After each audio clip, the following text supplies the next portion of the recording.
Hey, what's up guys? Little update here from the old barn homestead. Today I'm working on getting the dust collection system hopefully hooked up. And sorry it's a little noisy out here with the AC unit running, but this is the motor that goes with it, and it's a single phase 220, 5 horsepower. It weighs about 80 pounds and or so, something like that, and it's got to go up on top, and it's just awkward to hold. The bottom of it's got the I'll show you.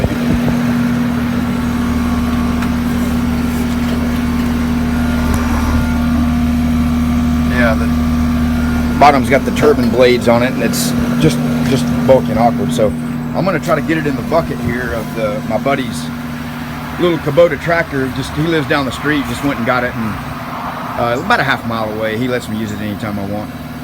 And we put this air compressor in with it back here. It weighs about 1,000 pounds. I got some video of that from a couple months back. I'm gonna upload it one of these days. So let me see if I can get this up there, and we'll go from there. All right, I just threw a ratchet strap on there to keep from it moving around as this articulates as I raise it up. So I'm gonna set the camera down, see if I can record this in case I screw something up. We'll have it on video.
All right, got it up here as you saw. Got to get it rotated around and oriented correctly so that we can get those bolt holes on and up. That shouldn't be a big deal. All right, well, as you saw, we got the motor lifted up there. I was just going to show this. Been working the last couple of days on organizing things. Rivets, anyone? This is an Equipto cabinet that I bought, I don't know, a long time ago. And I used the drawers out of it to make a cabinet that I made a video of, like, maybe 2 years ago, or a year and a half ago. And I bought this off eBay. Imperial brass fittings. It's some kind of vintage, you know, something that would be in a hardware store. And forever I had all these plumbing fittings just crammed down in here in the lower sections of this bolt bin that I don't have any, you know, bolts that go down there. So finally I was able to get all those out and get them separated by type. And the reason I have all these is that when back at the garage, Lowe's was across the street, literally, you know, 1 minute and I could be to Lowe's. By the time I dug through all that and, you know, found out that I did or didn't have what I needed, I could already been to Lowe's and back and bought a $2 fitting. So over time I ended up with just little fittings stuck here and there in this drawer and that drawer, and, you know, some down there and some in other areas. So and then I did a restoration on this old watchmaker's cabinet. I don't think I ever made a video of it. New logo made on it, and this was a press that pressed the crystals in, and the whole thing was full of crystals. And I have all the crystals, but I don't need it for that. So I got collections of screws that were just, you know, strewn everywhere. Now I got them all in one drawer. Got an empty drawer to put more in when I buy some, whenever I need some.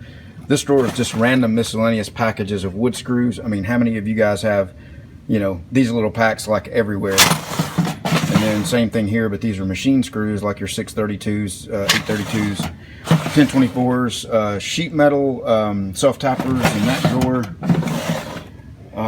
This is some hardware used for making furniture with. Some miscellaneous lag bolts, which I don't really keep a lot of. Some T-nuts, rivets. This is my cotter pin drawer. You can only see I got a couple of small packs there. Some miscellaneous fasteners and bracket drawer, spacer drawer, grommets and clamps,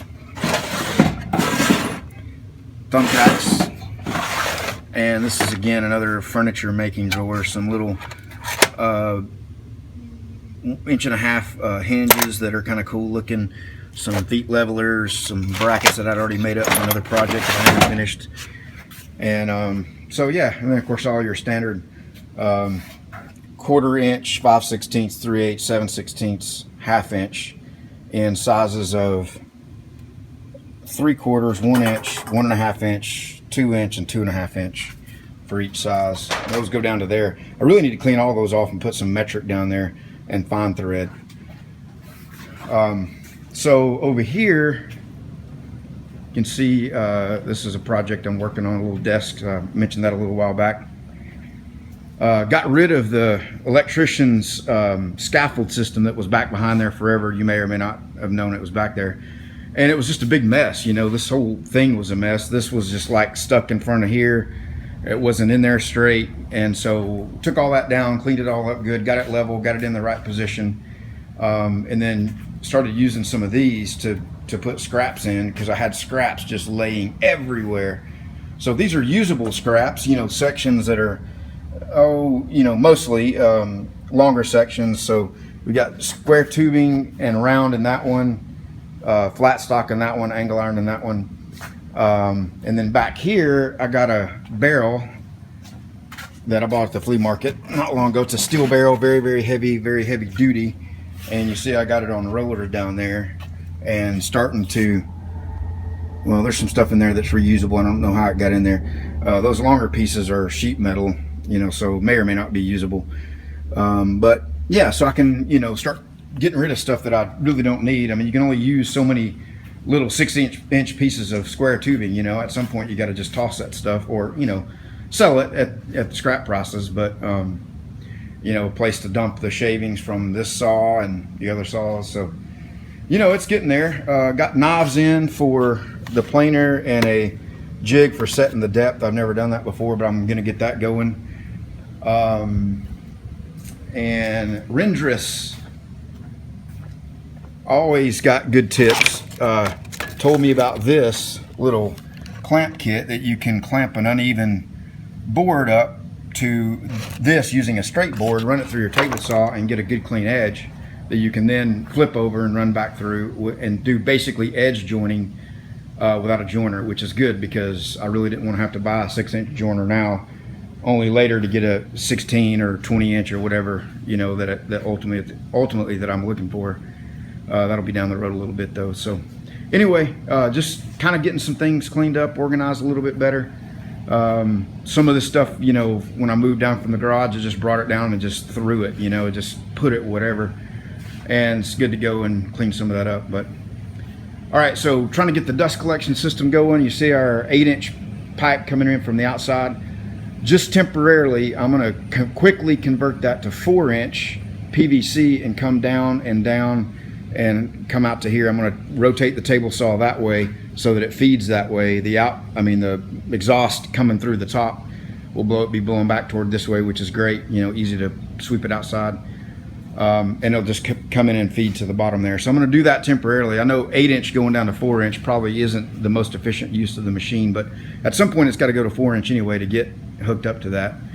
So let me get going and see if I can get this going. I'll show you guys an update in the next couple days or so when I get it all going.